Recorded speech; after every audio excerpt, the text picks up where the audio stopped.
I'm going to read you something. And I want you to wait until I'm finished reading it so that until I tell you why I'm reading this to you.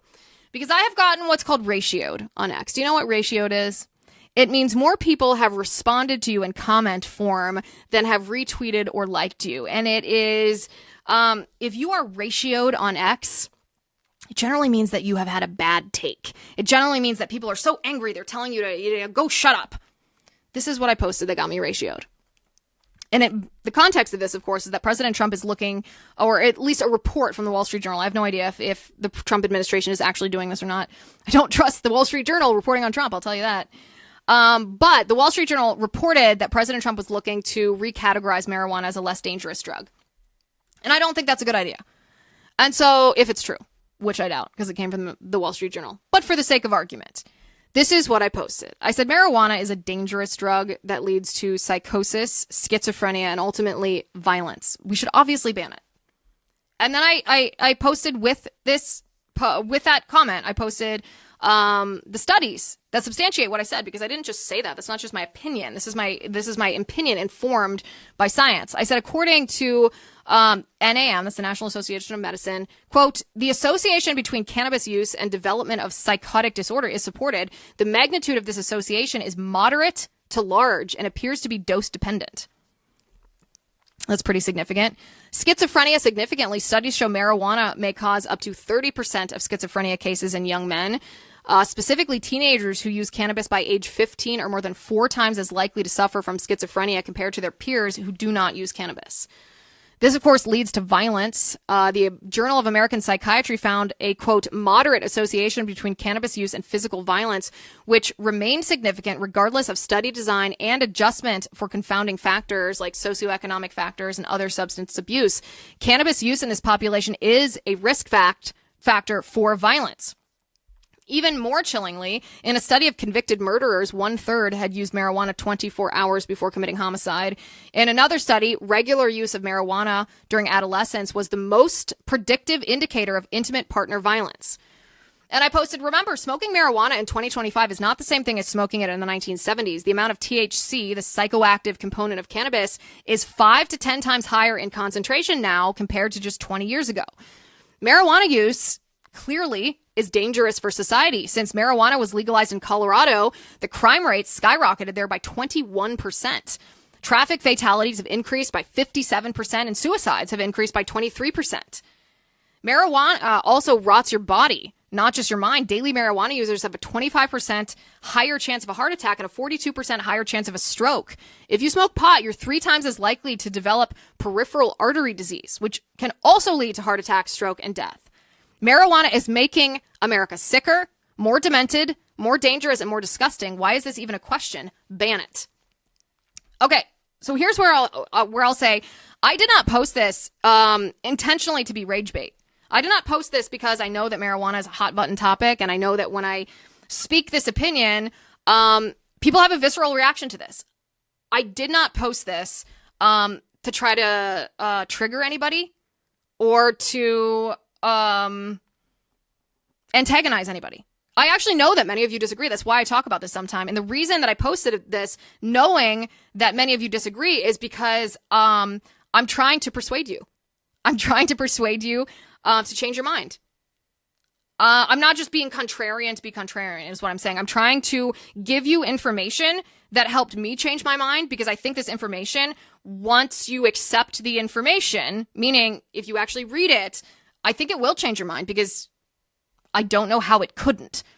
So I just wanted to be very clear that I wasn't posting this to try to anger you. And I read a lot of your comments. I know I got ratioed in this. I know a lot of you disagree, and I know a lot of you who agree with much of what I say still disagree with my take on marijuana. And I just want to be upfront and say, I know you disagree, and I'm trying to persuade you of my opinion. And I will tell you, so I'm going to respond to a couple of the things that you guys posted under this. Some of you posted, actually many of you posted examples. You know, somebody said, my son has schizophrenia already, and the only reason that he's not having psychotic episodes is because he smokes marijuana every day and that helps him feel calm.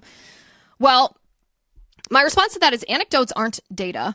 That's not a study. That might be your individual experience, although I would probably question what the correlation and causation. the chicken and the egg in that particular scenario. But I will also say for every story or every anecdote where marijuana helps you chill, marijuana helps decrease your anxiety, there's also there's also a story offered about, oh yeah, my son did marijuana and he lost his mind. Yeah, we had a neighbor whose child, got into smoking pot and he became an absolute stoner and a loser and lived in his parents' basement. So anecdotes aren't data. For every chill story, there's a he lost his mind story. I'm not being dismissive of your story. I'm just saying the plural of anecdote is not data. There's also a lot of you who are accusing me of being paid by Big Pharma, and I confess to you, I even asked my producer Spencer before we went on air, I don't understand that accusation. Why would my opinion on marijuana have anything to do with Big Pharma? First of all, do you not know me at all?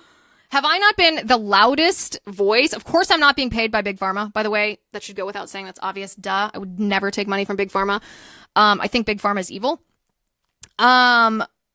So of course that's false, but I actually don't even understand the root of this. There was a whole bunch of you that said, oh, you're being paid by Big Pharma. Why would Big Pharma care about my opinion on marijuana?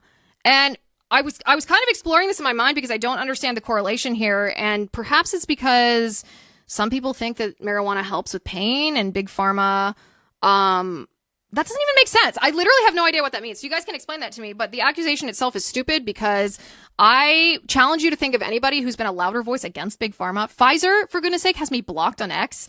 If you could bring that up on the screen, Spence, that would be, I think this one always cracks me up. During the mRNA COVID vax rollout, you can call it criticizing Big Pharma. I was just spitting facts. And Pfizer didn't like it, and they blocked me. I don't think that there's been a louder voice in the conservative movement. I know it's a little bit more popular now for conservative commentators to criticize vaccines, and I'm glad. I'm not unhappy about that. But let's just say it took a lot of people a lot longer to get on board with this. I've been talking about this for a long time, a lot longer even than COVID. So I don't understand that. If you want to explain that, I'm happy to respond to that one. But that one makes no sense to me. And of course, I'm not paid by Big Pharma. And then some of you said, well, what about alcohol? Prohibition didn't work. And my response to that is a couple of things. First of all, the argument that prohibition didn't work is stupid because I think prohibition actually lowered the alcohol intake of the American people by like 40%. We now have more daily marijuana users than daily alcohol drinkers. So I actually don't understand why people immediately engage in whataboutism when it comes to marijuana. Like, we're talking about marijuana. Let's talk about marijuana. If you want to talk about alcohol separately, that's fine. But why can't you just contend with the arguments about marijuana? And this is the question that I would ask you about marijuana. And I suppose you can also apply this to alcohol if you want. But first, at least, apply it to marijuana. My question to you is, we have this controlled experiment in our country when it comes to marijuana. And that controlled experiment is, first we had a situation where marijuana was illegal. Then we had a situation where marijuana was partially legal, medicinal marijuana, and it was abused, but not to the extent that it is now, that it's been socially destigmatized, it's been normalized, and it's been legalized. And so my question to you is, has society gotten better or worse since marijuana use has not only been normalized but legalized? Has society gotten better or has society gotten worse? Now, the obvious answer to this is that society has gotten much worse. We are sicker, we're more demented, our cities are more dangerous, and the smell of marijuana constantly in public areas is disgusting. Society has obviously gotten worse. And no, it has not contributed to any kind of economic gain. Anything that the marijuana industry has brought in has been counteracted by the fact that people that are daily users of marijuana are not contributing members of society. And this is the point of what of bringing this up right now. Again, it was not intended to be rage bait. I'm intending to try to persuade you by saying, hey, listen, when I post this, I'm not just trying to trigger you. I'm basing this on scientific studies. But here's the thing. Just like I said that gay marriage is a litmus test for conservatives, it shows you whether they have the courage to go against the grain, even their own party, to take a position that's kind of socially uncomfortable sometimes. It also shows you whether conservatives, politicians, and commentators understand the political enemy that we face. There are some issues that 5 years from now, the entire base is going to be on board with, even if they're not on board with now. And gay marriage is actually a pretty good example of watching this in action, because 10 years ago, when gay marriage was legalized by the Supreme Court, most Republicans were totally fine with it. But now, Republicans have seen the implications of that ruling. And so their minds are changing. And 5 years from now, their minds are going to be changed even more. Marijuana is also an issue like that. Over the course of the past couple of years, there have been 3 people on X who have been speaking reality about marijuana. And that would be me, Alex Berenson, and Sagar Enjeti. 3 people have said, no, marijuana is dangerous. It leads to psychosis and schizophrenia and violence and homicide. It should be banned. 3 people. Well, now, this iteration on X, look at how many people on X now are saying it's disgusting. We have a whole bunch of new conservative commentators who have been persuaded. Not only persuaded personally, but enough to speak out against it publicly. Because we have come to understand, and this is a good thing, by the way. I'm not even sitting here shaming these people for not having that position previously. It's because we've had our eyes opened to the fact that libertarianism doesn't work. That it's a detriment to society. Okay, there are people in the live chat saying they're smoking weed right now. I don't believe you. I do not believe you. Funny. I contend with any of my arguments here. Contend with my arguments. Has marijuana, the legalization and the normalization of marijuana, has it improved society, or has society gotten worse as a result of this? We're living in this controlled experiment because it was illegal, then it was partially legal, but normalized, and now it's legal. Has society gotten better or worse? The reason conservatives are changing their mind on this, and the reason this is going to be one of those issues, you can put a bookmark on this episode and revisit it in 5 years. The conservative movement's going to feel totally different about this. Just like, I'll give you another example. 10 years ago, when we were all watching Charles Krauthammer on Fox News. He was such a good writer. I loved watching that guy. And he was talking about illegal immigration and our border security. And he was saying, you know what? The appetite of the American people for amnesty, for the, whatever they were saying at the time, the 10 million illegals who are here, the appetite for amnesty will be there if we just stop the flow. If we secure our border, then the American people will be generous and welcoming enough that they'll have the appetite to extend amnesty to the illegals who are here. And this was like the prevailing Republican viewpoint on it. Just secure the border, and then we're going to happily integrate these 10 million illegals into our society. And then reality smacked us in the face. That these illegals don't want to integrate into our society. They don't even like America. They come here and they march in our streets in support of Hamas. They don't learn English. They don't assimilate. They commit crimes and they go on welfare. And so now, 10 years later, how many Republicans do you know that support amnesty? I mean, Republicans outside of Congress, do you know that support amnesty? Because people's eyes were opened. It's happening right now with gay marriage. And mark my words, it will happen with marijuana. Because marijuana, just like we warned, it's quite literally a gateway drug.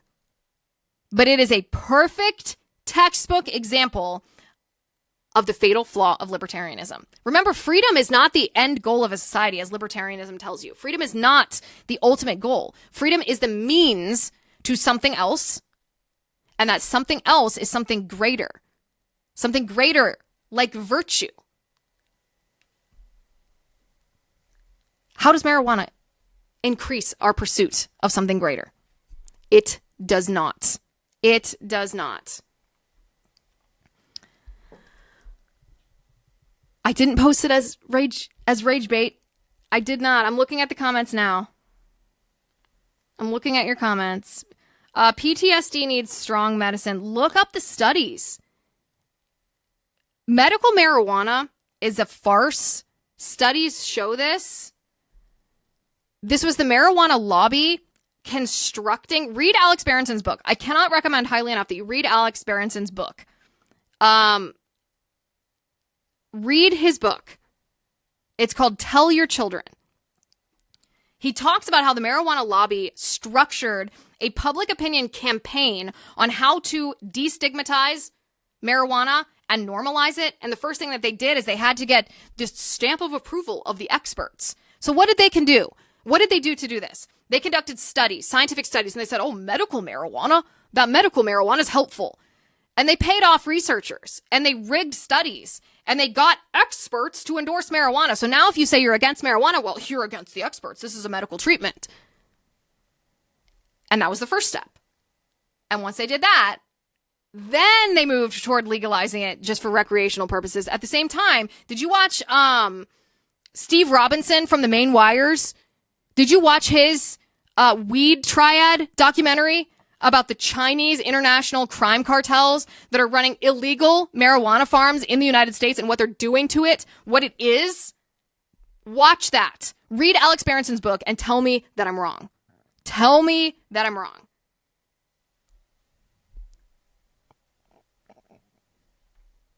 I'm reading your comments. I'm reading your comments. Oh, back to the PTSD. That's where I started here. The PTSD studies are wrong. Tell me how marijuana would help PTSD if it increases your chances of psychosis, schizophrenia, violence, and homicide. It doesn't make you chill. Sometimes it can give you a temporary feeling of chill, and then it makes you munchy and agitated and paranoid. And that's just narrowly in what it does to you right then. That's not even the impact that it has long term on your brain.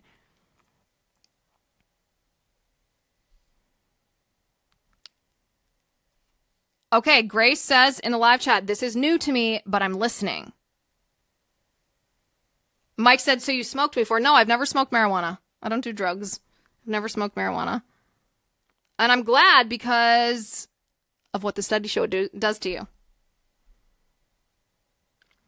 Tristan says, oh yes, we need a random blonde who thinks she knows more than she doesn't, telling soldiers what they do and don't need for PTSD. This is the kind of reaction that I said, I didn't post that as rage bait. I didn't post that to trigger you. There is a visceral reaction that people have to this. And I see that. I hear you.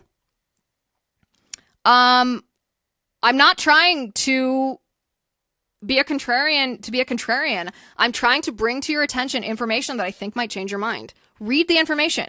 Look at those studies. I cited those studies. Tell me where those studies are wrong. I understand that not every single person that smokes a joint is going to immediately have a psychotic break, become schizophrenic, and go on a murder spree. I get that, of course. But what is your response to the studies that show that marijuana leads to psychosis and schizophrenia and violence? I never hear any of these people. Like I said, I'm listening to you. You listen to me in response. That's how a respectful conversation goes. I'm presenting information and studies. You're presenting, I don't know if it's an insult to call me a random blonde. Yeah, I have blonde hair. Maybe you don't know me. Whatever. Do you have any response to the studies, or you just disagree? The thesis of the show is we pursue truth, and that sometimes means talking about uncomfortable topics. It's what we like to do together.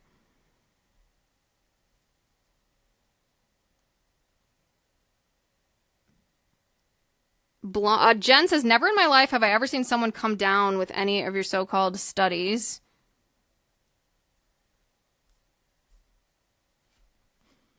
Look it up. Like I said, even if you disagree with me, first of all, think about it. You don't have to change your mind right this second, although some of you are, and I appreciate that. Read the studies. It might change your mind. I know people disagree with me on this, but I'm right. And this is going to be one of those, the point of all of this, circling back to the beginning, the point of all of this is there are issues that it's unpopular. You might get a lot of contrarian response. I'm reading your live chat response to it. And 5 years from now, all y'all are going to agree with me on this. You're going to be like, oh yeah, Liz was right. Liz was right. And I just didn't see it. And that's okay. But try to get there faster than 5 years. Try to get there in an hour. Try to get there in an hour. Crazy Scott says, oh, that's an apropos username, Scott, for this opinion. He says, you cannot say anything about the effects if you've never used it. Can you say anything about the effects of, Hunter Biden smoking crack if you haven't smoked crack yourself? That sounds like the opinion of, someone that might be smoking a little bit too much weed. Of course, you can talk about the effects of it even if you haven't done it. Am I not allowed to have an opinion on meth either because I can't, because I haven't used meth? Can I say cyanide is bad to ingest because I haven't ingested it? Of course I can. Of course I can. Okay. There's an article that I wrote a couple years ago on the Washington Examiner in which I linked all of these studies that I referenced today. And I'll post that on my social media so you guys can click on it. Crazy Scott goes, I don't smoke it, I ingest it. I knew it.